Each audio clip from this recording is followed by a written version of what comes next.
Bismillahirrahmanirrahim.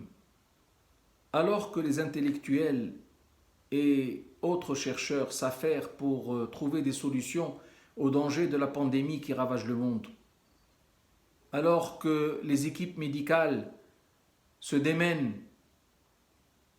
pour mieux prendre en charge les atteintes du Covid, alors que les fournisseurs des denrées alimentaires essentielles sont engagés dans la satisfaction de la demande du marché, alors que les autorités s'efforcent à prévenir tout débordement, alors que les politiques les plus aguerris se retrouvent sans solution à même d'apaiser les cœurs et les esprits, le reste de la population cherche à combler le vide généré par la nécessité de rester chez soi confiné. Beaucoup, en effet, se retrouvent avec du temps libre qui ne demande qu'à être rempli.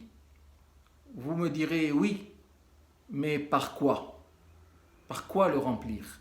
On a beau s'acquitter des tâches ménagères usuelles et honorer le travail de remplacement du devoir habituel, on se retrouve toujours à la fin avec un smartphone en main ou devant un écran d'ordinateur pour lancer un film ou naviguer à travers les réseaux sociaux ou tout simplement attendre que le temps passe pour aller se coucher et rebelote le lendemain.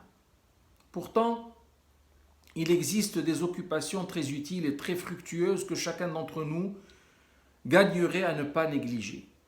Parmi celles-ci, les 5 prières rituelles qui rythment merveilleusement la journée du croyant, la journée du fidèle, et lui octroient une sérénité sans pareille.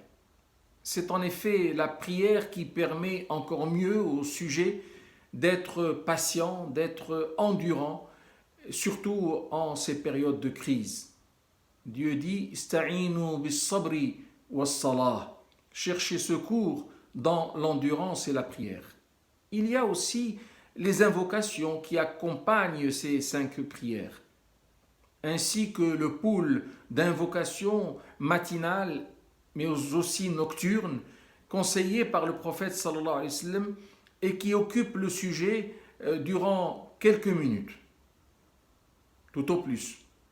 Mais surtout, elles l'emplissent de bonheur et de joie. De même, la lecture et la méditation du Coran sont une source d'occupation extraordinaire qui confère à quiconque les pratique une tranquillité d'âme et d'esprit que beaucoup pourront envier. Ceci sans compter la rétribution auprès du Seigneur qui n'est plus à démontrer. Je ne finirai pas cette allocution sans conseiller aussi la lecture de quelque nature qu'elle soit, car c'est le meilleur moyen de s'épanouir sans perdre de temps. Ô Seigneur, agrée-nous. Amen.